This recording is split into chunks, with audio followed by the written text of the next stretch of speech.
Dans les pages sacrées de l'Écriture, peu d'histoires captivent autant que celles de deux prophètes extraordinaires qui ont marché avec Dieu de manière miraculeuse. Élie et Élisée ont vécu durant l'une des périodes les plus sombres d'Israël, où la nation s'était détournée du Seigneur pour adorer de faux dieux. Ces hommes de foi ont accompli des miracles incroyables, affronté des rois puissants et prouvé que le Dieu d'Israël était vivant et actif parmi son peuple. Leur épopée regorge de drames, d'événements surnaturels et d'une foi inébranlable qui a changé le cours de l'histoire. Rejoignez-nous pour explorer ce voyage remarquable, débutant avec l'apparition soudaine d'un homme audacieux du désert qui défia un royaume entier et fit descendre le feu du ciel. Si cette introduction vous a captivé, abonnez-vous à la chaîne La Maison de la Prière de la Foi pour ne rien manquer de nos récits bibliques inspirants. Likez cette vidéo et activez la cloche pour être notifié des prochaines experts. Dans les ombres oppressantes de l'ancien Israël, une tempête spirituelle se déchaînait, menaçant d'engloutir une nation autrefois illuminée par la gloire divine. Imaginez un royaume jadis uni sous les règnes glorieux de David et Salomon, maintenant fracturé en deux, avec le nord, le royaume d'Israël, sombrant dans un abîme de rébellion et d'idolâtrie. C'était une époque où les échos des prières à Yahvé s'étaient estompés, remplacés par les chants païens et les rituels obscurs des faux dieux. Au cœur de ce chaos régnait Achab, un roi dont le nom même évoque la trahison ultime. Fils d'Omri, il surpassa en mal tous ses prédécesseurs, comme l'atteste le premier livre des rois au chapitre 16, verset 30. Achab, fils d'Omri, fit ce qui est mal aux yeux de l'Éternel, plus que tous ceux qui avaient été avant lui. Pensez-y. Dans une lignée de souverains déjà corrompus, Achab se distinguait par une méchanceté calculée, érigeant des autels à des divinités étrangères et encourageant un culte qui sapait les fondations mêmes de la foi israélite. Les villes qui résonnaient autrefois des louanges au Dieu unique bruissaient maintenant des invocations à Baal et Astarté, ces idoles importées des nations environnantes. Le peuple, censé être une lumière pour le monde, imitait les pratiques les plus sombres de ses voisins païens, sacrifices humains, orgies rituelles et divinations occultes. La covenant sacrée avec Abraham, Isaac et Jacob n'était plus qu'un souvenir fané, enterré sous des strates de désobéissance délibérée. Achab ne se contentait pas de tolérer ce déclin, il l'orchestrait avec zèle. Il construisit des temples somptueux pour Baal, nomma des prêtres païens et transforma le palais royal en un bastion d'hérésie. La décadence morale rongeait le royaume comme un poison lent, rendant la fidélité à Yahvé non seulement impopulaire, mais périlleuse. Des familles entières abandonnaient les commandements divins pour des promesses de fertilité et de prospérité offertes par ces faux dieux, ignorant que ces illusions menaient à la ruine. Mais le coup fatal vint avec un mariage maudit. Achab épousa Jézabel, princesse de Sidon, fille du roi Edbaal. Ce n'était pas une simple alliance politique, comme tant d'autres dans l'histoire antique. C'était une catastrophe spirituelle qui infecterait des générations. Jézabel, femme d'une intelligence féroce et d'une détermination implacable, importa le culte de Baal au cœur d'Israël avec une ferveur destructrice. Le premier livre des rois, chapitre 16, verset 31, dépeint cette union fatale. Non content d'imiter les péchés de Jéroboam, fils de Nébat, il prit pour femme Jézabel, fille d'Edbaal, roi des Sidoniens, et il alla servir Baal et se prosterner devant lui. Imaginez cette reine, non pas une figure décorative reléguée dans l'ombre, mais une force dominante, manipulant les ficelles du pouvoir pour éradiquer la vraie foi. Sous son influence, des temples grandioses à Baal surgirent dans les villes et villages, dotés de centaines de prêtres et prêtresses qui orchestraient des cérémonies envoûtantes.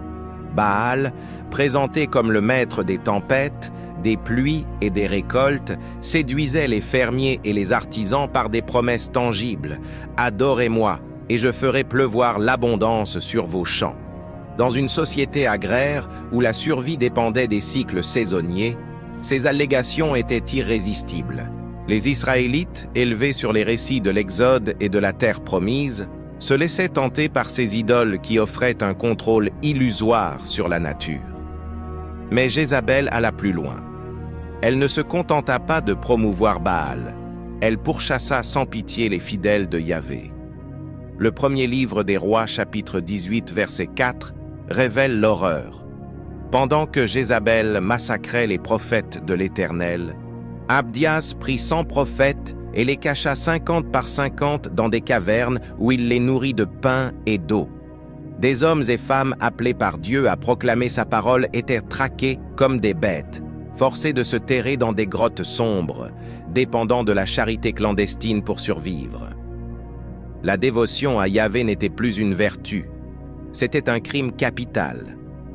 Dans cette nuit spirituelle interminable, où l'espoir semblait étouffé par la tyrannie, Dieu prépara son intervention. Il choisit un homme ordinaire d'un village obscur, Élie, le Tishbite, originaire de Tishbé en Galaad. Aucune biographie détaillée dans les Écritures, pas d'ascendance noble, pas de formation théologique prestigieuse, pas même son âge ou son statut marital.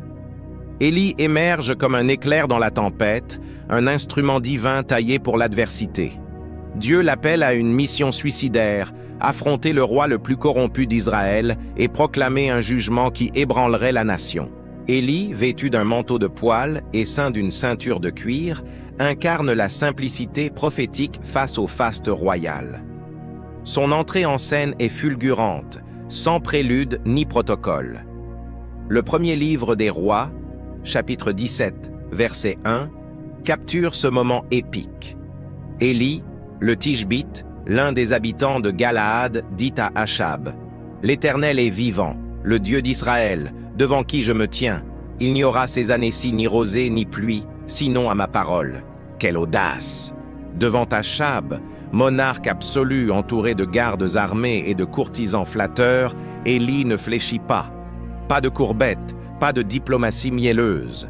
Il affirme l'autorité divine. L'Éternel, le Dieu d'Israël, vit, celui que je sers. Ce n'est pas une opinion personnelle, mais un oracle du ciel défiant Baal lui-même, le prétendu Dieu des pluies. Élie annonce une sécheresse prolongée, un fléau qui frappera l'économie agricole d'Israël au cœur. Sans pluie, les champs se dessèchent, les troupeaux périssent, les puits tarissent. C'est une confrontation cosmique. Yahvé contre Baal, le vrai Dieu contre l'imposteur. Les prêtres de Baal, avec leurs rituels élaborés, promettèrent de la pluie. Élie la leur retire, prouvant l'impuissance de leur idole.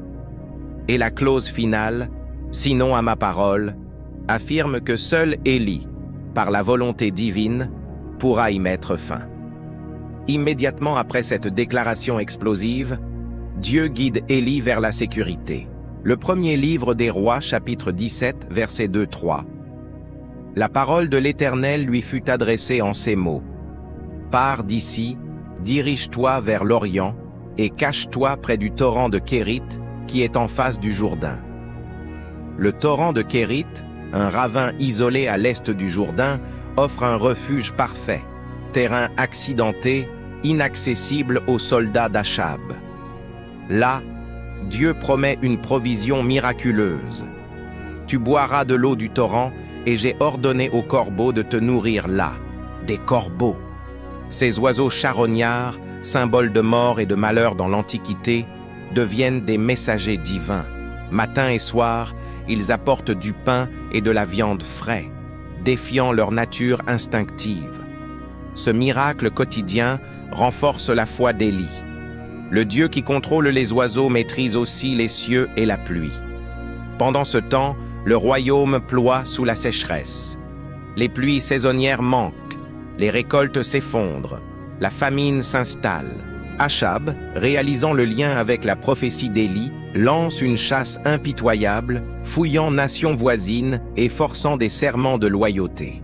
Le premier livre des Rois, chapitre 18, verset 10, « Il n'y a ni nation ni royaume où mon maître n'est envoyé pour te chercher. » Mais Élie reste introuvable, protégé par la main divine. Ce chapitre pose les bases d'une saga épique, où un homme seul défie un empire corrompu, rappelant que la vraie puissance réside en Dieu. Si ce chapitre vous a plongé dans les mystères sacrés de la Bible et a éveillé votre soif de plus, abonnez-vous à la chaîne Maison de la Prière de la Foi pour explorer d'autres récits captivants. Likez cette vidéo et activez la cloche pour ne rien manquer. Partagez avec vos proches pour répandre la lumière de ces histoires intemporelles.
Au cœur de cette tourmente spirituelle qui enveloppait Israël comme un voile funèbre, Élie, le prophète audacieux, venait de lancer un défi qui ébranlerait les fondations mêmes du royaume.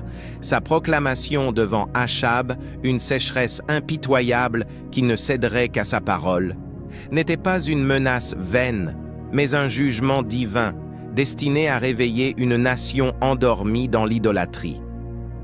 Imaginez la scène. Le palais royal, avec ses colonnes imposantes et ses tapis somptueux, encore vibrant des échos de cette voix intrépide. Achab, le roi arrogant, devait bouillir de rage, ses conseillers murmurant dans l'ombre, tandis que le ciel, obéissant à la parole de Dieu, se fermait comme une porte d'airain. Pas une goutte de rosée, pas un nuage à l'horizon. Élie, cet inconnu surgi du désert, venait de devenir l'ennemi public numéro 1, un homme marqué pour la mort. Mais Dieu, dans sa sagesse infinie, avait déjà tracé un chemin de salut pour son serviteur fidèle. Immédiatement après cette confrontation explosive, la voix du Seigneur résonna dans l'esprit d'Élie, claire et impérieuse, comme un phare dans la nuit. Le premier livre des Rois, chapitre 17, versets 2 à 4, capture ce moment pivotal. Puis la parole de l'Éternel lui fut adressée en ces mots. « Pars d'ici, dirige-toi vers l'Orient, et cache-toi près du torrent de Kérit, qui est en face du Jourdain. Tu boiras de l'eau du torrent, et j'ai ordonné aux corbeaux de te nourrir là. » Pensez à l'ironie divine. Élie, qui venait d'annoncer une famine nationale, est envoyé dans un ravin isolé, loin des regards humains, où l'eau coule encore librement et où la provision viendra des cieux eux-mêmes. Le torrent de Kérit, niché dans les collines rocailleuses à l'est du Jourdain, n'était pas un lieu de villégiature. C'était un canyon escarpé, battu par les vents, où les ombres des falaises offraient un abri précaire contre le soleil impitoyable et les patrouilles royales. Loin du tumulte des villes, ce refuge sauvage symbolisait l'isolement du prophète. Un homme seul avec Dieu, dépendant entièrement de sa main providente. Et quelle provision! Dieu, dans un acte de miracle quotidien qui défie l'imagination, transforma des créatures improbables en messagers de vie. Les corbeaux, ces oiseaux noirs et voraces, souvent associés à la mort et à la désolation dans les cultures anciennes, rappelez-vous, ils se repaissent des cadavres sur les champs de bataille, devinrent les intendants divins d'Élie. Matin et soir, comme une horloge céleste, ils arrivaient avec du pain frais et de la viande succulente, déposant leur offrande aux pieds du prophète. Le premier livre des rois, chapitre 17, verset 6, décrit cette merveille. Les corbeaux lui apportaient du pain et de la viande le matin, du pain et de la viande le soir, et il buvait de l'eau du torrent. Imaginez Élie, assis sur une roche usée, levant les yeux vers le ciel pour voir ces silhouettes sombres planer, chargées de sustenance. Ce n'était pas de la nourriture avariée ramassée dans les ordures, mais des mets nourrissants, dignes d'une table royale. Jour après jour, semaine après semaine, ce rituel surnaturel se répétait, défiant la nature même des corbeaux, des charognards égoïstes transformés en serviteurs, obéissant par le commandement divin. Ce miracle n'était pas seulement une question de survie physique. C'était une leçon spirituelle profonde, gravée dans l'âme d'Élie. Chaque livraison ailée rappelait que le Dieu qui avait fermé les cieux pouvait ouvrir des voies inattendues de provision. Si Yahvé pouvait commander à des oiseaux sauvages d'agir contre leur instinct, alors il maîtrisait assurément les éléments, les rois et les destinées. Dans ce ravin solitaire, Élie apprenait la dépendance totale. Pas de marché pour acheter du pain, pas de ferme pour cultiver, seulement la foi en un Dieu fidèle. Ce temps d'isolement était aussi une préparation divine, un forgeage spirituel loin des distractions du monde, où le prophète affinait son écoute de la voix de Dieu, se préparant aux batailles futures. Pendant que les corbeaux volaient, le royaume d'Israël, lui, sombrait dans l'agonie de la sécheresse. Au début, l'absence de pluie semblait anodine, une anomalie climatique passagère. Mais les semaines devinrent des mois, et les mois s'étirèrent en une année impitoyable. Les cieux restaient d'un bleu implacable, le soleil calcinait la terre, transformant les champs verdoyants en déserts craquelés. Les rivières se réduisirent à des filets d'eau boueuse, les puits ancestraux s'asséchèrent, et les troupeaux, affamés, périssaient par milliers. Les prix des denrées montaient en flèche, la famine serrait les ventres, et la mort rôdait dans les villages. Les prêtres de Baal, avec leurs danses frénétiques et leurs incantations, multipliaient les rituels pour implorer leur Dieu des tempêtes, en vain. Baal restait muet, impuissant, exposant la vanité de l'idolâtrie que Jézabel avait imposée. Achab, confronté à la réalité de la prophétie d'Élie, transforma sa rage en une chasse obsessionnelle. Ce n'était pas une poursuite ordinaire, c'était une traque internationale, mobilisant soldats, espions et diplomates. Le premier livre des rois, chapitre 18, verset 10, révèle l'ampleur de cette quête désespérée. « Il n'y a ni nation ni royaume où mon maître n'est envoyé pour te chercher. Et quand on disait que tu n'y étais pas, il faisait jurer le royaume et la nation qu'on ne t'y avait pas trouvé. » Achab contraignait les rois voisins à prêter serment, fouillant montagnes, vallées et frontières, convaincu que capturer Élie forcerait la fin de la calamité. Cette manhunt révélait la panique du roi. Il reconnaissait le caractère surnaturel de la sécheresse, non une simple coïncidence météorologique. S'il pouvait saisir le prophète, peut-être pourrait-il le contraindre à invoquer la pluie par la torture ou la négociation.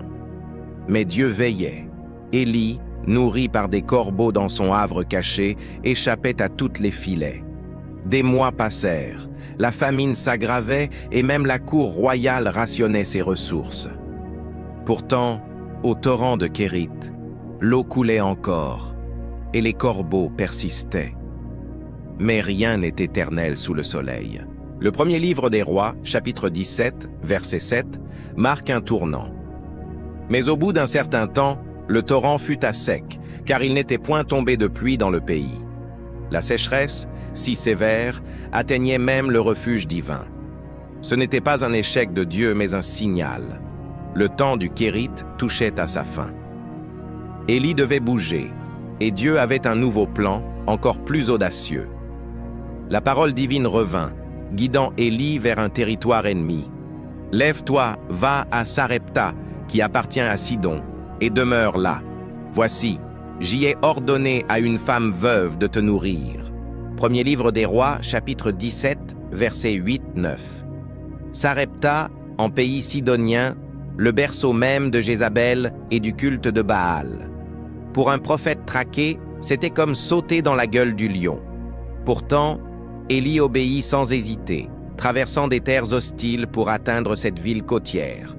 À l'entrée de Sarepta, il rencontre la veuve, une femme au bord du désespoir, ramassant des brindilles pour un dernier repas.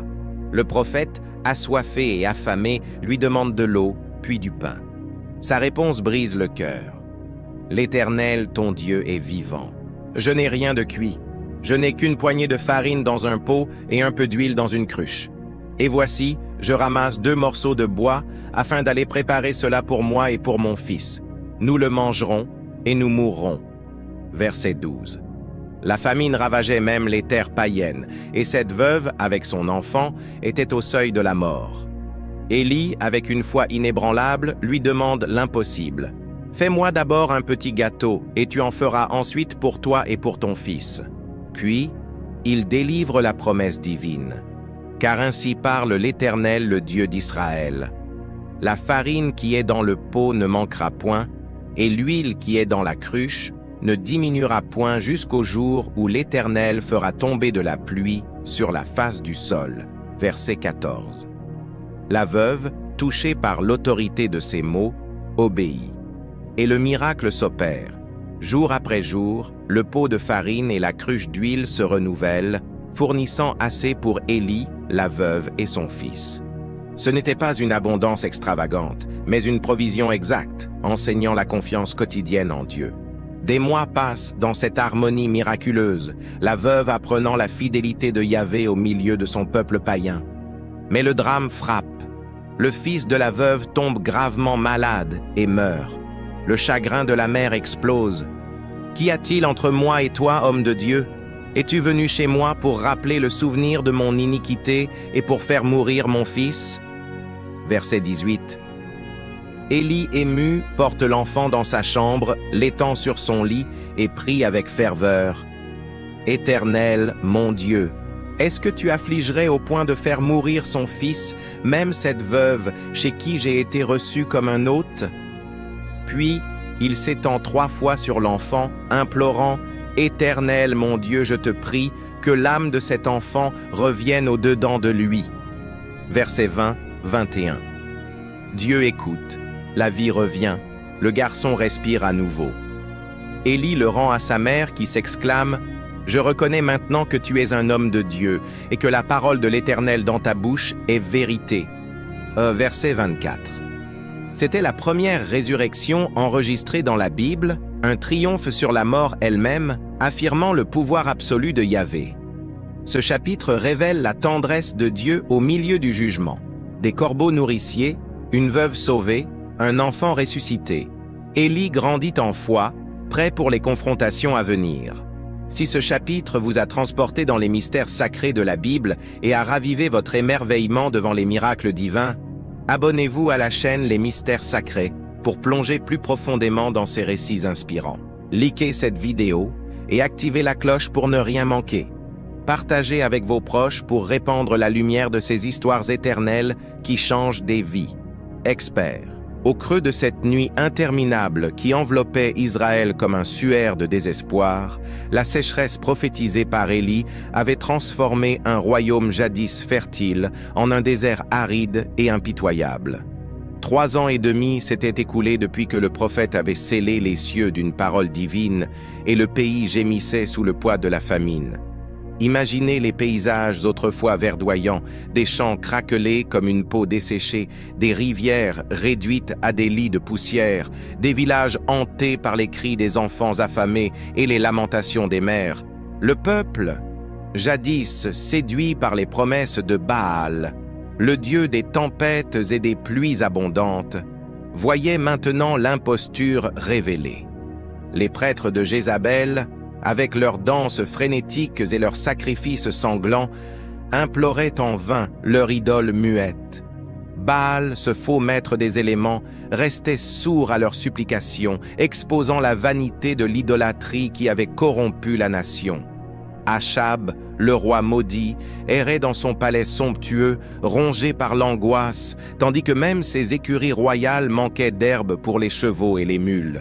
La famine ne respectait plus les rangs. Du paysan au souverain, tous ployaient sous le jugement divin. C'est dans ce contexte de crise absolue que la voix de Dieu brisa à nouveau le silence, appelant Élie à émerger de son exil providentiel à Sarepta. Le premier livre des Rois, chapitre 18, verset 1, capture ce tournant décisif. Au bout d'un long temps, la parole de l'Éternel fut adressée à Élie dans la 3e année en ces mots: « Va parer devant Achab, et je ferai tomber de la pluie sur la face du sol. » 3 ans et demi d'attente, de miracles quotidiens et de préparation spirituelle avaient forgé Élie en un instrument affûté pour la gloire de Yahvé. Le prophète, fortifié par la résurrection du fils de la veuve, ce triomphe sur la mort qui avait confirmé sa mission, obéit sans tarder. Il quitta le refuge sidonien, traversant des terres ravagées par la faim, pour affronter une fois de plus le tyran qui le traquait sans relâche. Mais le chemin vers Achab croisa d'abord celui d'un homme inattendu, Abdias, l'intendant du palais royal, un fidèle secret au milieu de la cour corrompue. Abdias, ce serviteur pieux qui avait risqué sa vie pour cacher 100 prophètes de Yahvé dans des grottes pendant le massacre ordonné par Jézabel, était chargé par Achab de fouiller le pays en quête d'herbes pour les animaux royaux. Imaginez la rencontre: Élie, l'homme le plus recherché du royaume, surgissant comme un fantôme du désert devant cet homme tremblant de peur et de respect. Le premier livre des Rois, chapitre 18, versets 7-8, dépeint ce moment chargé d'émotions. Abdias, étant en chemin, vit Élie qui venait au-devant de lui. Il le reconnut et tomba sur son visage en disant « Est-ce toi, mon seigneur Élie ?» Élie lui répondit « C'est moi, va, dis à ton maître, voici Élie. » Abdias, terrifié à l'idée de livrer le prophète à un roi sanguinaire, protesta. « Comment ai-je péché pour que tu livres ton serviteur entre les mains d'Achab qui me fera mourir ?» Il rappela l'étendue de la chasse royale qui avait fouillé chaque recoin, chaque nation voisine. Mais Élie, avec une assurance divine, jura sur l'Éternel des armées « Aujourd'hui, je me montrerai à lui. » Abdias, convaincu par cette foi inébranlable, obéit, annonçant au roi « Élie est ici. » La confrontation tant attendue éclata comme un orage longtemps retenu. Achab, face à l'homme qu'il avait pourchassé en vain, cracha son venin. « Est-ce toi, le perturbateur d'Israël » Verset 17. Mais Élie, inflexible, renvoya l'accusation comme un boomerang. « Ce n'est pas moi qui trouble Israël. C'est toi et la maison de ton père parce que vous avez abandonné les commandements de l'Éternel et que tu as suivi les Baals. » Verset 18. Puis avec une audace qui défiait la mort, il lança le défi ultime. « Maintenant envoie rassembler tout Israël auprès de moi au mont Carmel, et aussi les 450 prophètes de Baal et les 400 prophètes d'Astarté, qui mangent à la table de Jézabel. Le mont Carmel, cette montagne imposante dominant la Méditerranée, n'était pas choisi au hasard. Lieu sacré associé au culte de Baal, le dieu des orages et de la fertilité, elle offrait un théâtre parfait pour une bataille cosmique. Ses pentes verdoyantes, autrefois irriguées par des pluies abondantes, étaient maintenant asséchées, un rappel poignant de la faillite de Baal. Le jour venu, une foule immense se massa sur les flancs du Carmel. Rois, nobles, paysans, tous attirés par la rumeur de cette épreuve divine. Les 450 prophètes de Baal, vêtus de robes somptueuses et armés de leurs incantations, se tenaient prêts, soutenus par la reine Jézabel. Élie, seul contre tous, s'adressa à la nation avec une question qui transperça les cœurs comme une lame. « Jusqu'à quand boiterez-vous des deux côtés?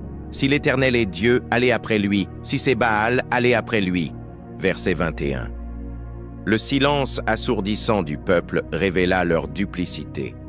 Ils avaient dansé entre Yahvé et Baal, espérant le meilleur des deux mondes. Élie proposa alors un test irréfutable. 2 taureaux seraient préparés comme sacrifice, l'un pour Baal, l'autre pour Yahvé. Chacun appellerait son Dieu pour qu'il consume l'offrande par le feu. Le Dieu qui répondra par le feu, c'est celui-là qui est Dieu. Verset 24. La foule, captivée, acclama « C'est bien ». Les prophètes de Baal commencèrent, du lever du soleil jusqu'à midi, invoquant leur Dieu avec ferveur « Baal, réponds-nous ». Ils dansaient autour de l'autel, sautaient, criaient, mais rien. Élie, moqueur, les nargua. « Criez plus fort, peut-être que votre Dieu est en méditation, ou en voyage, ou qu'il dort et qu'il faut le réveiller. » Verset 27. Enragés, ils redoublèrent d'efforts, se lacérant avec des couteaux et des lances jusqu'au sang, comme le voulait leur rite païen. Le premier livre des Rois, chapitre 18, verset 28, dépeint cette frénésie. Ils crièrent à haute voix, et ils se firent selon leur coutume des incisions avec des épées et des lances jusqu'à ce que le sang coule sur eux. Midi passa, l'après-midi s'étira, mais Baal resta silencieux. Pas une étincelle, pas un murmure. Leur défaite était patente, leur idole exposée comme un mensonge. Vint le tour d'Élie. Avec une sérénité divine, il répara l'autel de Yahvé, détruit par les persécutions de Jézabel, utilisant 12 pierres pour les 12 tribus d'Israël, un symbole d'unité perdue. Il creusa une tranchée autour, disposa le bois, le taureau, et ordonna « Remplissez 4 cruches d'eau et versez-les sur le holocauste et sur le bois. » 3 fois ils le firent, jusqu'à ce que l'autel ruisselle et que la tranchée déborde. Un geste extravagant au milieu de la sécheresse, rendant le miracle encore plus impossible.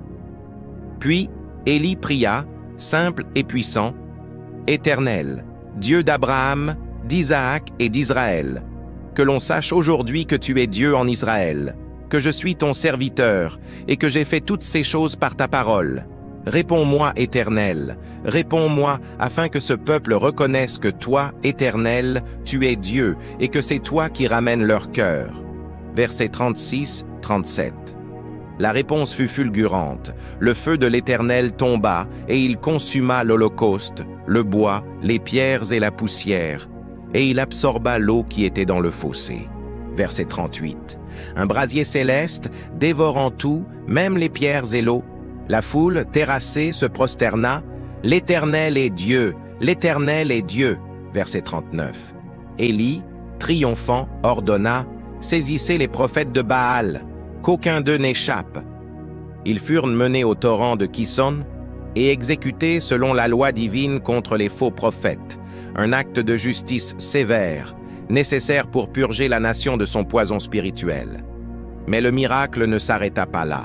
Élie, sentant la pluie imminente, dit à Achab, « Monte, mange et bois, car il se fait un bruit qui est comme un bruit de pluie abondante. » Verset 41. Tandis que le roi festoyait, Élie grimpa au sommet du Carmel, se prosterna, le visage entre les genoux, en prière intense. 7 fois, Il envoya son serviteur scruter l'horizon. 6 fois, rien. La 7e. Voici une petite nuée qui s'élève de la mer, comme la paume de la main d'un homme. Verset 44. Élie avertit, attelle et descend, afin que la pluie ne t'arrête pas. Soudain le ciel s'assombrit. Le vent hurla et une averse torrentielle s'abattit, mettant fin à 3 ans et demi de sécheresse. Yahvé avait prouvé sa souveraineté absolue. Dans un dernier prodige, la puissance de Dieu envahit Élie. Il ceignit ses reins et courut devant le char d'Achab jusqu'à Jizréel sur près de 30 kilomètres. Un homme surpassant des chevaux symbolisant le leadership spirituel sur le pouvoir terrestre. Ce chapitre culmine en une victoire éclatante, où le feu du ciel rallume la foi d'une nation.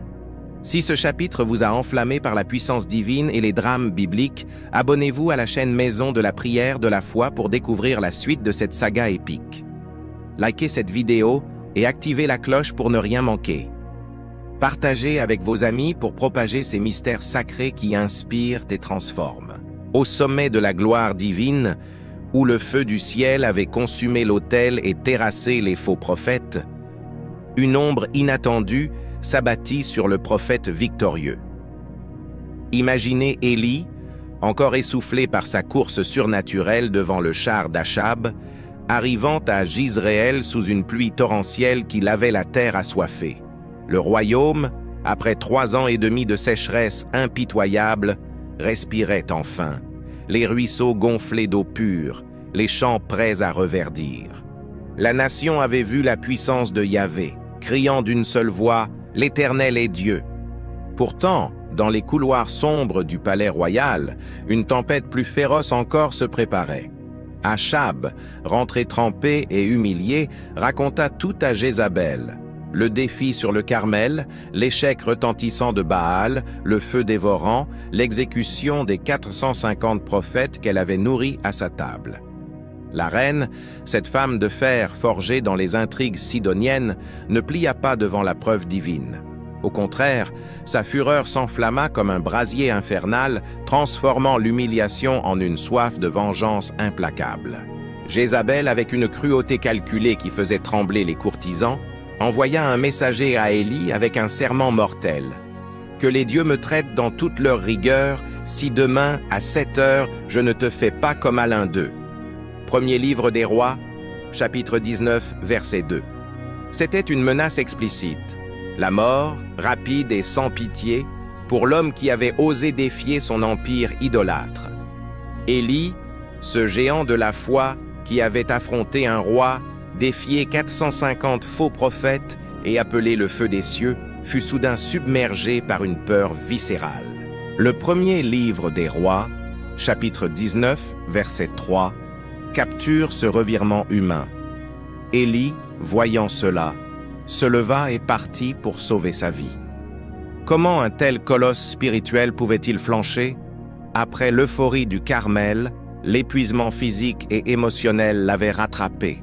La course surhumaine, la tension de la confrontation, la solitude d'un ministère périlleux. Jézabel n'était pas un adversaire ordinaire. Elle avait déjà massacré des prophètes, et sa parole était loi. Élie, sentant le poids de l'humanité, fuit vers le sud, traversant le royaume d'Israël pour atteindre Beer-Sheba, en Juda, hors de la portée immédiate de la reine sanguinaire. Mais même en sécurité relative, la peur ne le quitta pas. Il abandonna son serviteur à Beer-Sheba et s'enfonça seul dans le désert, marchant un jour entier sous un soleil accablant, les dunes infinies reflétant son désespoir intérieur. Épuisé, il s'effondra sous un genêt solitaire, cet arbuste rabougri qui offrait un maigre ombrage dans l'immensité aride.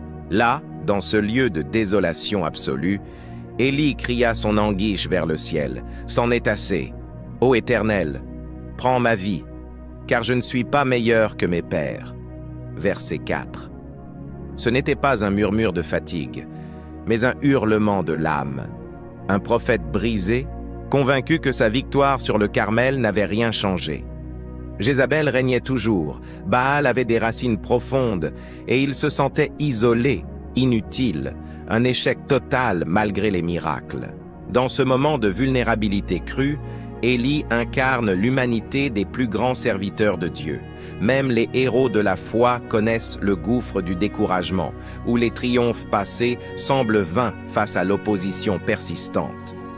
Pourtant, Dieu, dans sa tendresse infinie, ne répondit pas par un reproche sévère ou un rappel des miracles accomplis. Au lieu de cela, il envoya un ange, un messager céleste enveloppé de lumière, pour ministrer à son prophète affaibli. L'ange toucha doucement Élie et dit « Lève-toi et mange ». Verset 5. À ses côtés, miraculeusement apparut, un gâteau cuit sur des pierres chauffées et une cruche d'eau fraîche. Élie mangea, but et se recoucha, encore accablé. Mais l'ange revint une seconde fois. « Lève-toi et mange, car le chemin est trop long pour toi. » Verset 7. Cette double provision n'était pas seulement pour apaiser la faim immédiate, c'était une préparation divine pour un voyage épique. Fortifié par cette nourriture surnaturelle, un pain angélique qui défiait les limites humaines, Élie marcha 40 jours et 40 nuits à travers le désert implacable, jusqu'au mont Horeb, aussi connu sous le nom de Sinaï. Ce n'était pas un hasard. Horeb, la montagne sacrée où Dieu avait révélé les 10 commandements à Moïse, où la covenant avait été scellée dans le tonnerre et le feu. Élie foulait les pas des patriarches, cherchant refuge dans une caverne qui avait peut-être abrité Moïse lui-même. Là, dans l'obscurité fraîche de la grotte, la parole de Dieu vint à nouveau, non comme un ordre, mais comme une question intime. « Que fais-tu ici, Élie » Verset 9. Ce n'était pas une interrogation ignorante. Dieu connaissait le cœur de son serviteur, mais une invitation à déverser son âme. Élie, encore hanté par son désespoir, répondit avec une honnêteté brute. « J'ai déployé mon zèle pour l'Éternel, le Dieu des armées, car les enfants d'Israël ont abandonné ton alliance, ils ont renversé tes autels, et ils ont tué tes prophètes par l'épée. Je suis resté, moi seul, et ils cherchent à m'ôter la vie. » Verset 10. C'était le cri d'un homme se sentant abandonné, le dernier bastion de la foi dans un monde hostile.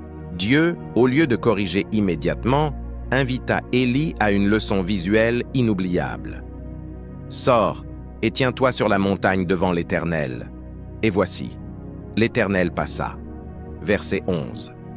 Ce qui suivit fut un spectacle cosmique. Un vent violent, si puissant qu'il déchirait les montagnes et brisait les rochers. Mais l'Éternel n'était pas dans le vent. Puis un tremblement de terre ébranla les fondations de la terre. Mais l'Éternel n'était pas dans le tremblement de terre. Ensuite, un feu consumant embrasa la montagne, rappelant peut-être le feu du Carmel. Mais l'Éternel n'était pas dans le feu. Après ces manifestations tonitruantes, un silence profond enveloppa le lieu. Puis vint un murmure doux, une voix ténue comme un souffle léger. Verset 12. Élie, reconnaissant instantanément la présence divine, enveloppa son visage de son manteau et sortit à l'entrée de la caverne. Cette révélation était profonde. Dieu ne se manifeste pas toujours dans le spectaculaire, le bruyant, le destructeur. Parfois, souvent, il parle dans le calme, le subtil, le murmure qui exige une écoute attentive. Le Carmel avait été le feu. Horeb était la voix douce, enseignant à Élie que la vraie puissance divine opère dans la quiétude des cœurs, pas seulement dans les éclats cosmiques. La question divine revint. « Que fais-tu ici, Élie » Verset 13. Le prophète répéta son plainte, mais Dieu était prêt à le rediriger. Avec une autorité souveraine, il donna des instructions précises. « Va, reprends ton chemin en direction du désert de Damas. Quand tu seras arrivé, tu oindras Hazaël pour roi sur la Syrie. Tu oindras aussi Jéhu, fils de Nimshi, pour roi sur Israël. Et tu oindras Élisée, fils de Shaphat, d'Abel-Méhola, pour prophète à ta place. » Versets 15-16. Ces anointements n'étaient pas de simples cérémonies. Ils étaient les rouages d'un plan divin à long terme pour juger la corruption et restaurer la fidélité. Hazaël, roi de Syrie, Aram, deviendrait un instrument de discipline contre Israël, un fléau extérieur pour punir l'idolâtrie persistante. Jéhu, un commandant militaire, serait oint pour renverser la dynastie d'Achab, exterminer les adorateurs de Baal et venger les prophètes tués. Élisée, un fermier prospère, succéderait à Élie comme prophète, continuant le ministère avec une onction doublée. Dieu corrigea aussi le sentiment d'isolement d'Élie. Mais je me suis réservé 7000 hommes en Israël, tous ceux dont les genoux n'ont point fléchi devant Baal et dont la bouche ne l'a point baisé. Verset 18. Élie n'était pas seul, un reste fidèle persistait, invisible, mais réel, préservé par la grâce divine. Cette révélation raviva le prophète. Son ministère n'était pas un échec, mais une pièce dans le puzzle éternel de Dieu. Obéissant, Élie quitta Horeb pour accomplir sa mission. Il trouva d'abord Élisée labourant un champ avec 12 paires de bœufs, signe de prospérité et de travail acharné. Sans un mot, Élie jeta son manteau sur les épaules du jeune homme, un geste symbolique transférant l'appel prophétique. Élisée, comprenant l'invitation divine, demanda seulement à embrasser ses parents. Puis, dans un acte de committement irréversible, il sacrifia ses bœufs, brûla ses instruments agricoles et organisa un festin d'adieu, versets 19-21. Il devint le serviteur d'Élie, entamant un apprentissage qui le préparerait à une onction doublée. Quant à Hazaël et Jéhu, leurs anointements seraient accomplis plus tard, par Élisée ou d'autres. Mais Élie avait posé les fondations. Ce chapitre révèle la vulnérabilité des héros de la foi et la tendresse de Dieu qui restaure par une voix douce et un plan souverain.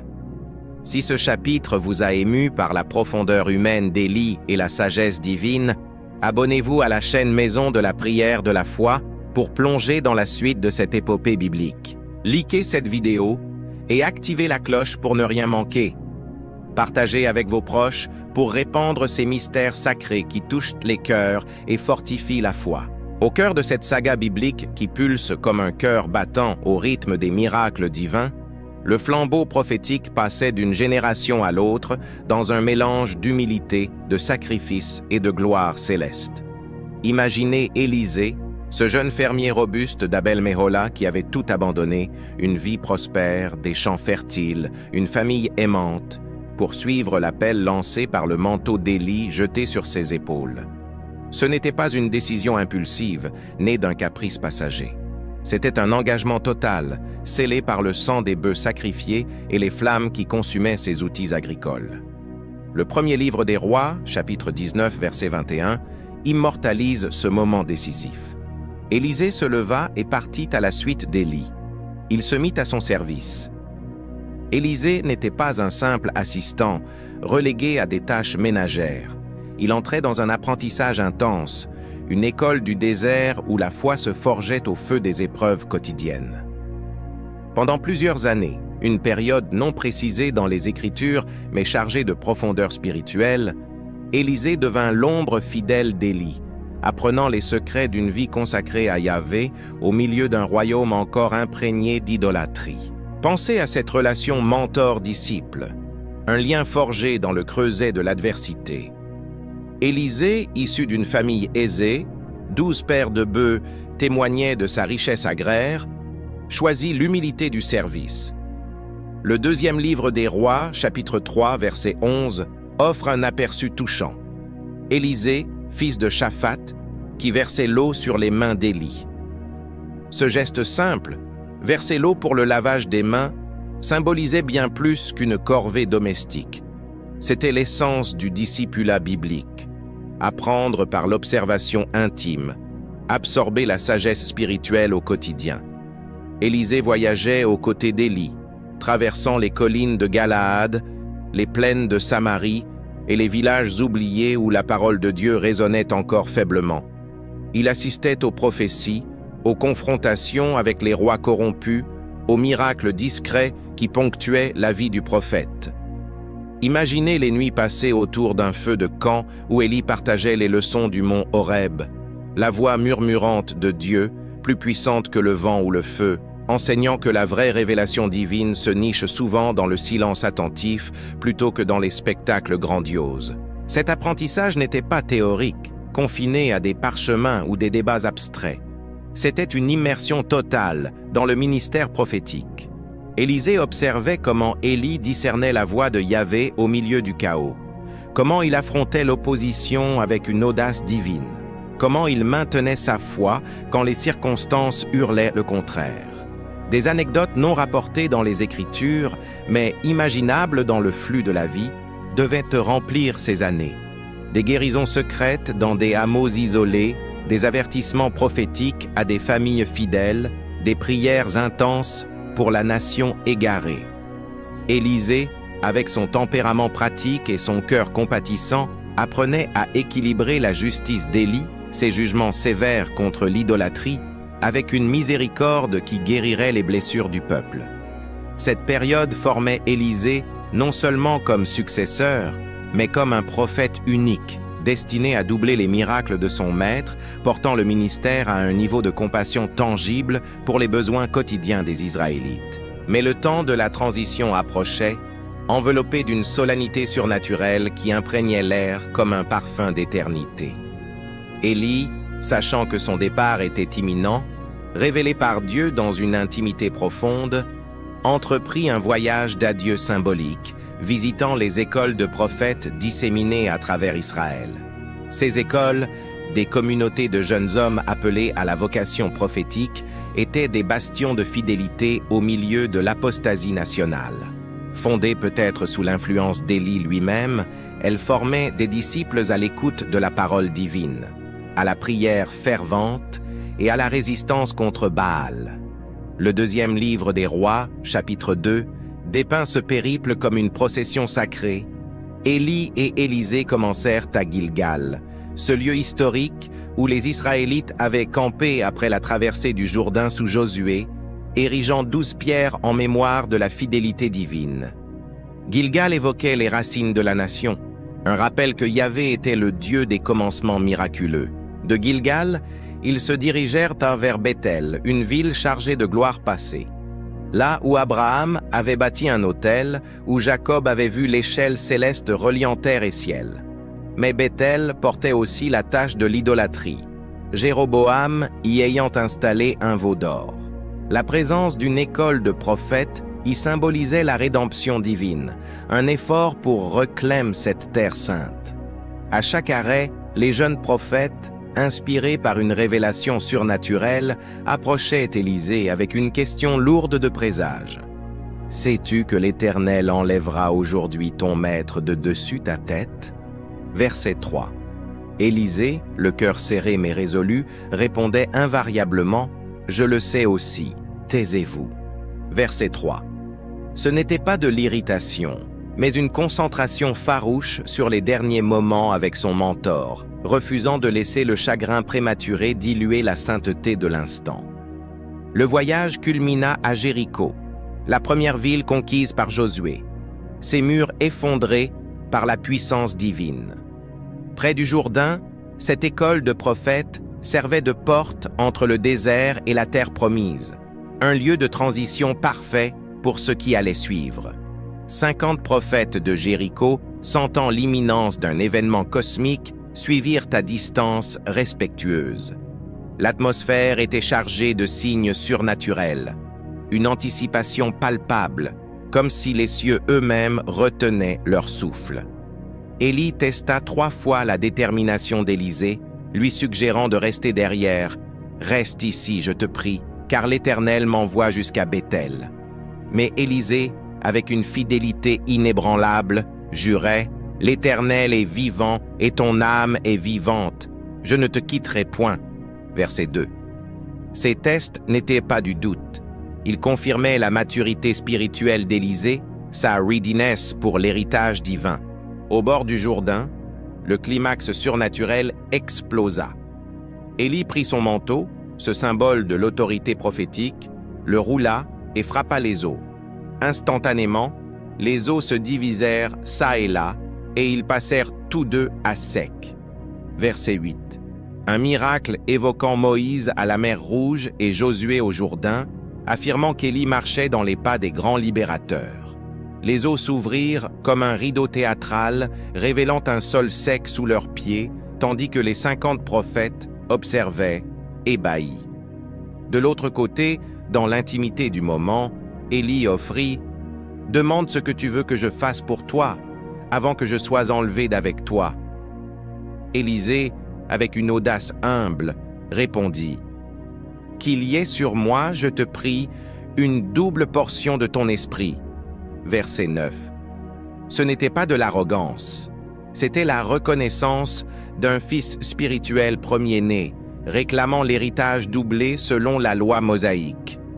Élie répliqua « Tu demandes une chose difficile. Si tu me vois enlevé d'avec toi, cela t'arrivera. Sinon, cela n'arrivera pas. » Verset 10. La condition, voir l'ascension, un test de perception spirituelle. Soudain, alors qu'ils marchaient et conversaient, un char de feu et des chevaux de feu les séparèrent l'un de l'autre, et Élie monta au ciel dans un tourbillon. Verset 11. Imaginez la scène. Un chariot flamboyant, tiré par des chevaux de feu, manifestation céleste de la gloire divine, emportant Élie dans un whirlwind tourbillonnant. Élisée, témoin privilégié, cria « Mon père, char d'Israël et sa cavalerie !» Verset 12. Reconnaissant en Élie le vrai défenseur spirituel de la nation. Déchirant ses vêtements en signe de deuil, Élisée vit le manteau tomber, l'héritage tangible. Il le ramassa, symbole de la transmission de pouvoir, et frappa les eaux du Jourdain. Au premier essai, rien, mais invoquant « Où est l'Éternel, le Dieu d'Élie ?» Verset 14, les eaux s'ouvrirent à nouveau. Élisée traversa, confirmant son onction. Les 50 prophètes, voyant cela, s'inclinèrent. L'esprit d'Élie repose sur Élisée. Verset 15. Ils proposèrent de chercher Élie, mais après 3 jours infructueux, acceptèrent la transition. Élisée, prouvant son ministère, guérit les eaux amères de Jéricho en y jetant du sel avec une parole divine. Ainsi parle l'Éternel, j'ai rendu saines ces eaux. Elles ne causeront plus la mort, ni la stérilité. Verset 21. Le miracle persista, marquant le début d'une ère de guérison et de provision. Ce chapitre tisse l'héritage prophétique, du service humble à l'ascension glorieuse, rappelant que Dieu élève les fidèles dans des spectacles éternels. Si ce chapitre vous a transporté dans les hauteurs célestes des miracles bibliques et a éveillé votre admiration pour ces hommes de foi, abonnez-vous à la chaîne La Maison de la Prière de la Foi pour la suite captivante. Likez cette vidéo et activez la cloche pour ne rien manquer. Partagez avec vos amis pour diffuser ces mystères sacrés qui illuminent les âmes et renforcent les cœurs. Au seuil d'une nouvelle ère prophétique où le manteau d'Élie reposait désormais sur les épaules robustes d'Élisée, le royaume d'Israël entrait dans une phase de restauration divine marquée par une compassion tangible et des interventions miraculeuses qui touchaient le cœur des plus humbles. Imaginez Élisée, fraîchement oint d'une double portion d'esprit, traversant le Jourdain sur un sol sec, acclamé par les 50 prophètes de Jéricho qui s'inclinaient devant lui comme devant un maître légitime. Ce n'était pas la fin d'une histoire, mais le début d'un ministère prolifique où les miracles ne servaient plus seulement à juger l'idolâtrie comme sous Élie, mais à guérir les blessures quotidiennes d'un peuple affligé par la famine, la guerre et la pauvreté. Élisée, avec son tempérament pratique forgé dans les champs d'Abel-Méhola, devint le prophète du peuple, un homme accessible, dont la puissance divine se manifestait dans des actes de miséricorde qui redonnaient espoir aux veuves, aux malades et aux opprimés. Le deuxième livre des rois déploie une tapisserie de prodiges, chacun plus émouvant que le précédent, prouvant que Yahvé n'était pas un Dieu distant, mais un Père attentif aux besoins les plus intimes de ses enfants. Peu après son retour triomphal du Jourdain, Élisée affronta une crise locale qui révéla le ton de son ministère, la compassion pour les communautés souffrantes. Les hommes de Jéricho, cette ville maudite par Josué mais maintenant sous la menace d'eaux amères, s'approchèrent du nouveau prophète avec une plainte déchirante. « Voici, le séjour de la ville est bon, comme mon Seigneur le voit, mais les eaux sont mauvaises, et le pays est stérile. » Deuxième livre des Rois, chapitre 2, verset 19. Ces eaux, empoisonnées par des sources souterraines, causaient des maladies, des fausses couches et des récoltes avortées, transformant une oasis potentielle en un lieu de malheur. Élisée, sans hésiter, demanda un vase neuf rempli de sel, un symbole de pureté et de préservation dans l'Antiquité. Il le jeta dans la source en déclarant « Ainsi parle l'Éternel. J'ai rendu saines ces eaux. Elles ne causeront plus la mort ni la stérilité. » Verset 21. Le miracle fut immédiat et permanent. Les eaux ont été assainies jusqu'à ce jour, selon la parole qu'Élisée avait prononcée. Verset 22. Ce prodige, simple mais transformateur, marqua le début. Élisée n'était pas un prophète de tonnerre, mais un guérisseur des maux quotidiens, utilisant des éléments ordinaires pour manifester la gloire divine. Mais les épreuves ne s'arrêtèrent pas là. En route vers Béthel, Élisée fut confronté à une bande de jeunes moqueurs, des adolescents imprudents qui criaient « Monte, chauve! Monte, chauve !» Verset 23, raillant peut-être son apparence ou l'ascension d'Élie. Dans un acte de jugement divin, Élisée maudit ces railleurs au nom de l'Éternel, et 2 ours surgirent des bois, blessant 42 d'entre eux. Verset 24. Ce miracle sévère rappelait que la moquerie envers les serviteurs de Dieu n'était pas anodine. Elle défiait Yahvé lui-même. Pourtant, le ministère d'Élisée pivota rapidement vers la miséricorde. À Gilgal, lors d'une famine persistante, les fils des prophètes, ces jeunes apprentis dans les écoles spirituelles, préparèrent un potage empoisonné par inadvertance avec des coloquintes toxiques. Élisée, alerté par leurs cris d'alarme, « Homme de Dieu, la mort est dans la marmite !» Chapitre 4, verset 40, jeta de la farine dans le mélange et déclara « Verse pour les gens, et qu'ils mangent. » Le poison disparut, et tous se nourrirent sans mal. Ce miracle, évoquant la manne du désert, montrait que Dieu pouvait transformer le danger en bénédiction. La compassion d'Élisée brilla encore plus dans ses rencontres avec les démunis. Une veuve, femme d'un prophète décédé, vint à lui en larmes. Criblée de dettes, ses créanciers menaçaient d'emmener ses 2 fils comme esclaves. Élisée demanda « Que puis-je faire pour toi? Dis-moi, qu'as-tu à la maison ?»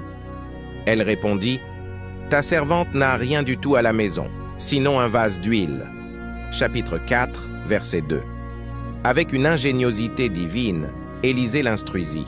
« Va emprunter au dehors des vases vides chez tous tes voisins. N'en emprunte pas peu. Puis, enfermez-vous et versez l'huile dans tous les vases. » Miraculeusement, l'huile se multiplia jusqu'à remplir tous les récipients empruntés. La veuve vendit l'huile, paya ses dettes et vécut du reste avec ses fils. Ce prodige, préfigurant la multiplication des pains par Jésus, enseignait une leçon éternelle. Dieu multiplie ce que nous lui offrons, même si c'est infime, pour pourvoir à nos besoins. Un autre miracle toucha le cœur d'une femme riche de Sunem qui, reconnaissant Élisée comme un saint homme, lui offrit l'hospitalité et construisit une chambre pour lui. Touché par sa générosité, Élisée, par l'intermédiaire de son serviteur Géasi, apprit qu'elle était stérile et sans héritier. Il prophétisa « À cette même époque, l'année prochaine, tu embrasseras un fils. » Verset 16. L'année suivante, l'enfant naquit, mais des années plus tard, il mourut subitement d'une insolation. La Sunamite, dans un acte de foi poignant, posa l'enfant sur le lit du prophète et chevaucha jusqu'au Carmel pour trouver Élisée. « Tout va-t-il bien ?» demanda-t-il.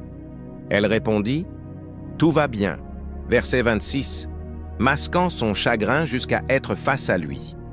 Élisée envoya Géasi poser son bâton sur le visage de l'enfant, mais rien ne se passa.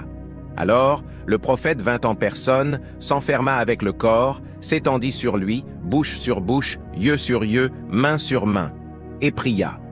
La chaleur revint.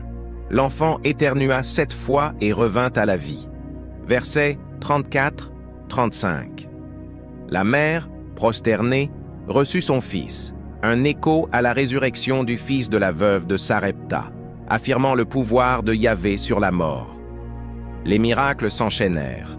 Lors d'une autre famine à Gilgal, Élisée multiplia 20 pains d'orge et des épis frais pour nourrir 100 hommes, avec des restes abondants. Un avant-goût des miracles christiques. Versets 42-44. Puis vint l'histoire épique de Naaman, le général syrien lépreux, recommandé par une captive israélite.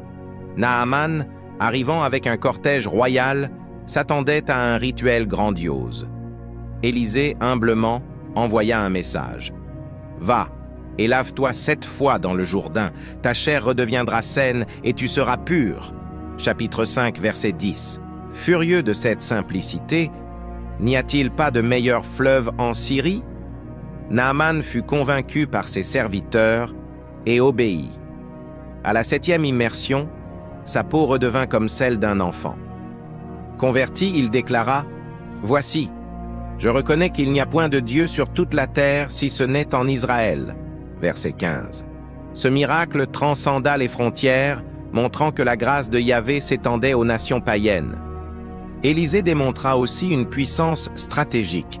Lors d'une construction par les fils des prophètes, une hache empruntée tomba dans le Jourdain. Élisée fit flotter le fer en jetant un morceau de bois à l'endroit de la perte, un miracle pratique pour les pauvres. Chapitre 6, verset 1-7. Face aux invasions syriennes, Élisée révéla surnaturellement les plans ennemis au roi d'Israël, frustrant le roi de Syrie qui le traqua. Capturé par une armée divine invisible, des chars de feu entourant la ville, Élisée pria pour que les Syriens soient aveuglés, les guida à Samarie, puis ouvrit leurs yeux. Au lieu de massacre, il conseilla la miséricorde. Nourrissez-les et renvoyez-les. La paix suivit. Verset 8-23. Plus tard, lors du siège de Samarie par la Syrie, une famine atroce mena au cannibalisme. Élisée prophétisa une abondance soudaine. Le lendemain, la farine et l'orge seraient bon marché. Incrédules, les officiers se moquèrent. Mais Dieu fit fuir l'armée syrienne par un bruit huan, audible de chars, laissant un camp rempli de provisions. Chapitre 7. L'abondance arriva, confirmant la parole du prophète. Ce chapitre dépeint Élisée comme un pont de miséricorde divine. Ses miracles, plus nombreux que ceux d'Élie, touchant les vies ordinaires et prouvant que Yahvé est le Dieu des détails intimes. Si ce chapitre vous a émerveillé par la compassion infinie de Dieu à travers les actes d'Élisée, abonnez-vous à la chaîne Maison de la prière de la foi pour la conclusion épique de cette saga. Likez cette vidéo et activez la cloche pour ne rien manquer. Partagez avec vos proches pour propager ces mystères sacrés qui guérissent les âmes et ravivent la foi.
au crépuscule de cette odyssée biblique qui a illuminé les ténèbres d'Israël, comme un phare divin au milieu d'une tempête furieuse, Élisée se dressait comme un pilier inébranlable de foi, portant la double onction qui transformait les vies et ébranlait les empires.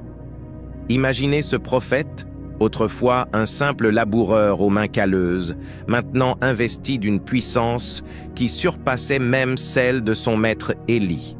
Les miracles qu'il avait accomplis, des eaux purifiées de Jéricho à la guérison de Naaman le lépreux, en passant par la multiplication de l'huile pour une veuve désespérée et la résurrection du fils de la Sunamite, n'étaient que les prémices d'un ministère destiné à achever ce que Dieu avait initié à travers Élie au mont Horeb. Élisée n'était pas seulement un faiseur de miracles, il était l'exécuteur des décrets divins, un stratège spirituel qui orchestrait la chute des tyrans et la restauration de la vraie adoration. Tandis que le royaume du Nord, toujours gangrené par les vestiges de l'idolâtrie de Jézabel, vacillait sous les règnes successifs de rois infidèles, Élisée avançait comme un vent de jugement et de miséricorde, accomplissant les anointements fatidiques qui changeraient le cours de l'histoire. Ce chapitre final, riche en drames politiques, en visions prophétiques et en triomphes posthumes, scelle l'héritage de ces deux grands prophètes, rappelant que la fidélité à Yahvé triomphe toujours, même au-delà de la mort. Les années suivant l'ascension spectaculaire d'Élie en char de feu furent marquées par une intensification des conflits spirituels et politiques en Israël. Le royaume, sous le règne de Joram, fils d'Achab, ployait encore sous le joug de l'alliance maudite avec la maison de Baal, bien que la confrontation du Carmel ait ébranlé les fondations de l'idolâtrie. Élisée, conscient de sa mission divine, continua à naviguer entre les cours royales et les humbles demeures, dispensant sagesse et miracles avec une humilité qui contrastait avec la grandeur de ses actes. L'un des premiers signes de cette phase mature de son ministère fut la restauration miraculeuse des biens d'une femme fidèle, la Sunamite elle-même, dont Élisée avait ressuscité le fils. Durant une famine sévère qui avait forcé la Sunamite à s'exiler en Philistie pendant 7 ans, un opportuniste s'était emparé de sa maison et de ses champs. De retour en Israël, elle plaida sa cause devant le roi Joram. Par une coïncidence divine, ou plutôt une orchestration céleste, le roi était justement en train d'écouter Géhazi, le serviteur d'Élisée, raconter les miracles du prophète, y compris la résurrection de son fils.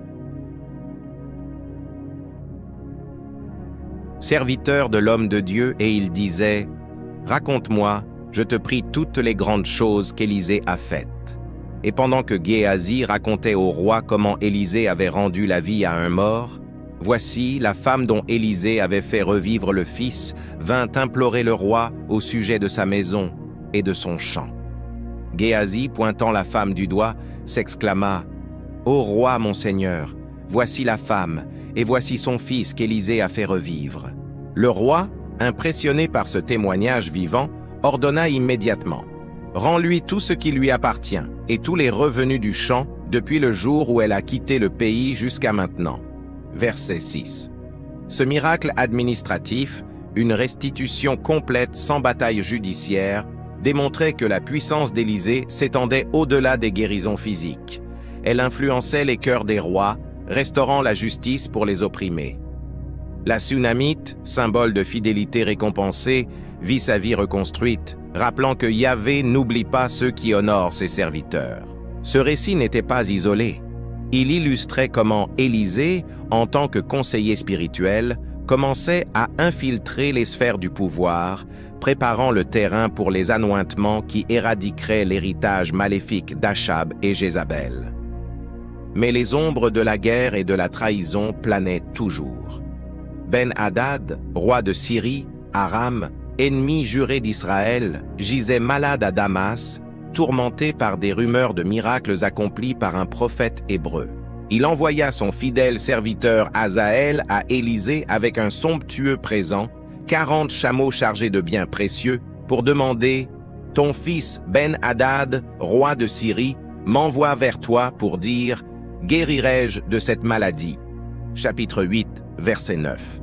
Élisée, avec une vision prophétique perçante, répondit « Va, dis-lui, tu guériras certainement, mais l'Éternel m'a révélé qu'il mourra. » Puis, fixant Hazaël d'un regard intense qui le fit rougir, Élisée pleura. Intrigué, Hazaël demanda « Pourquoi mon Seigneur pleure-t-il » Élisée révéla une vision effroyable. « Parce que je sais le mal que tu feras aux enfants d'Israël. Tu mettras le feu à leurs forteresses, tu tueras par l'épée leurs jeunes hommes, tu écraseras leurs petits-enfants et tu fendras le ventre de leurs femmes enceintes. » Verset 12. Hazaël, feignant l'humilité, protesta « Mais qu'est ton serviteur, ce chien, pour faire de si grandes choses ?» Élisée répondit « L'Éternel m'a révélé que tu seras roi de Syrie. » Hazaël rentra, mentit à Ben-Hadad en affirmant une guérison prochaine, puis, le lendemain, étouffa le roi avec un linge mouillé et usurpa le trône. Verset 15. Cet événement accomplissait l'un des anointings commandés par Dieu à Élie au Horeb. Hazaël, oint indirectement par la parole d'Élisée, devint un instrument de jugement contre Israël, lançant des invasions qui disciplineraient la nation rebelle. Les campagnes militaires d'Hazaël ravagèrent les frontières d'Israël, capturant des villes et imposant un tribut écrasant comme prophétisé. Élisée, témoin de ces horreurs, savait que ce fléau était nécessaire pour purger l'idolâtrie persistante, même si son cœur de compassion en souffrait. Ce épisode soulignait la dualité de son ministère, un prophète de miséricorde qui n'hésitait pas à annoncer le jugement divin, rappelant que la souveraineté de Yahvé s'étend sur les nations païennes comme sur son peuple élu. Le point culminant de cette phase vint avec l'accomplissement du deuxième anointing, celui de Jéhu, destiné à anéantir la maison d'Achab. Élisée, fidèle aux instructions divines, envoya un jeune prophète à Ramoth en Galaad, où l'armée d'Israël combattait les Syriens. Le messager trouva Jéhu, un commandant militaire fougueux, parmi ses officiers. Avec une urgence sacrée, il le prit à part dans une chambre intérieure, versa l'huile sainte sur sa tête et proclama « Ainsi parle l'Éternel, le Dieu d'Israël. Je t'oins roi sur le peuple de l'Éternel, sur Israël. Tu frapperas la maison d'Achab, ton maître, et je vengerai sur Jézabel le sang de mes serviteurs, les prophètes, et le sang de tous les serviteurs de l'Éternel. » Deuxième livre des rois, chapitre 9, versets 6-7. Le jeune prophète s'enfuit aussitôt, laissant Jéhu abasourdi. Quand ses compagnons l'interrogèrent, Jéhu révéla l'onction, et ils le proclamèrent roi sur le champ, sonnant la trompette et criant « Jéhu est roi !» Verset 13. Ce qui suivit fut une révolution sanglante, un tourbillon de vengeance divine qui balaya les vestiges de l'empire d'Achab comme un feu purificateur. Jéhu, chevauchant vers Jizréel à bride abattue, rencontra des messagers de Joram, le roi d'Israël, et les força à le rejoindre. À Jizréel, Joram et Achazia, roi de Juda, sortirent à sa rencontre. Jéhu, sans hésiter, décocha une flèche qui transperça le cœur de Joram, accomplissant la prophétie d'Élie sur la vallée de Naboth. Verset 24.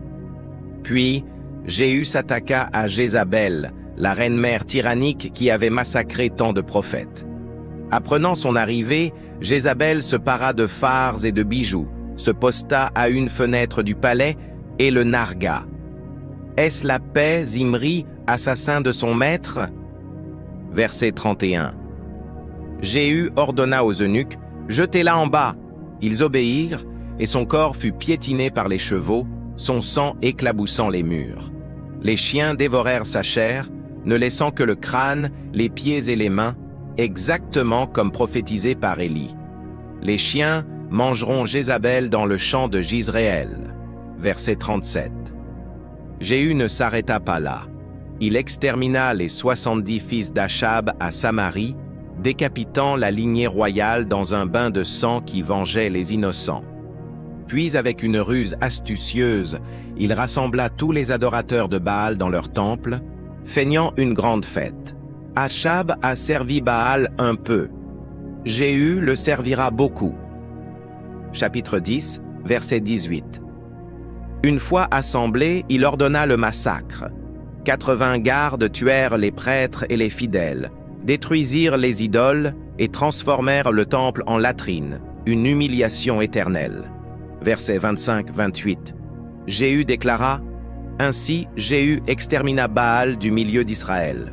Verset 28. Ces actes accomplissaient pleinement les anointings. La maison d'Achab anéantie, Baal éradiqué et la vengeance divine accomplie. Pourtant, Jéhu n'était pas parfait. Il toléra les veaux d'or de Jéroboam, mais son zèle contre Baal lui valut une promesse divine. Sa dynastie régnerait 4 générations. Les dernières années d'Élisée furent marquées par une influence persistante, même face à la mort. Malade et âgé, il reçut la visite de Joas, roi d'Israël, qui pleura sur lui. « Mon père, char d'Israël et sa cavalerie. » Chapitre 13, verset 14. Un écho aux paroles d'Élisée lors de l'ascension d'Élie.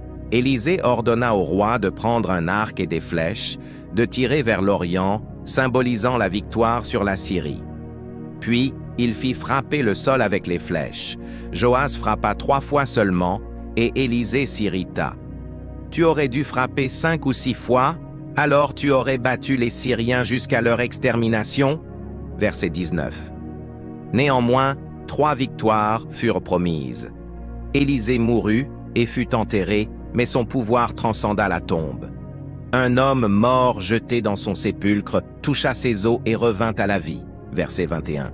Ce miracle posthume affirmait que la onction divine perdure au-delà de la chair. L'héritage d'Élie et Élisée, 2 prophètes unis par une foi inébranlable, transforma Israël. L'idolâtrie brisée, la justice restaurée et un témoignage éternel que Yahvé est le Dieu vivant. Leur histoire nous appelle à une fidélité audacieuse, rappelant que dans les ténèbres les plus profondes, la lumière divine triomphe toujours. Si ce chapitre final vous a captivé par l'héritage immortel de ces prophètes et a scellé en vous l'émerveillement des mystères sacrés, abonnez-vous à la chaîne, la maison de la prière de la foi, pour explorer d'autres sagas bibliques inspirantes. Likez cette vidéo et activez la cloche pour ne rien manquer. Partagez avec vos proches pour répandre ces histoires éternelles qui changent des vies et ravivent la foi. Experts, dans les annales sacrées de l'Écriture, l'héritage d'Élie et Élisée brille comme un phare éternel, illuminant le chemin de la foi inébranlable au milieu des tempêtes de l'idolâtrie et de la persécution. Ces 2 prophètes, unis par une onction divine et une mission cosmique, ont défié des rois, appelé le feu des cieux, multiplié les miracles et orchestré la chute des empires corrompus. Élie, l'audacieux confrontateur qui disparut dans un char flamboyant, et Élisée, le compatissant guérisseur dont les os même ressuscitèrent les morts, nous rappellent que Yahvé est le Dieu vivant, maître de la vie, de la mort et de l'histoire. Leur saga n'est pas un conte ancien, mais un appel vibrant. Dans nos propres batailles spirituelles, la fidélité à Dieu triomphe toujours, transformant le désespoir en victoire éternelle. Que leur exemple allume en vous une flamme inextinguible de dévotion. Si cette conclusion et l'ensemble de cette épopée biblique vous ont inspiré et transporté dans les mystères sacrés de la foi, abonnez-vous à la chaîne La Maison de la Prière de la Foi pour découvrir d'autres récits captivants qui nourrissent l'âme. Likez cette vidéo et activez la cloche pour ne rien manquer. Partagez avec vos proches pour répandre ces histoires intemporelles qui changent des vies et ravivent l'espoir. Merci d'avoir exploré avec nous ce voyage remarquable. À bientôt pour de nouvelles révélations divines. Experts.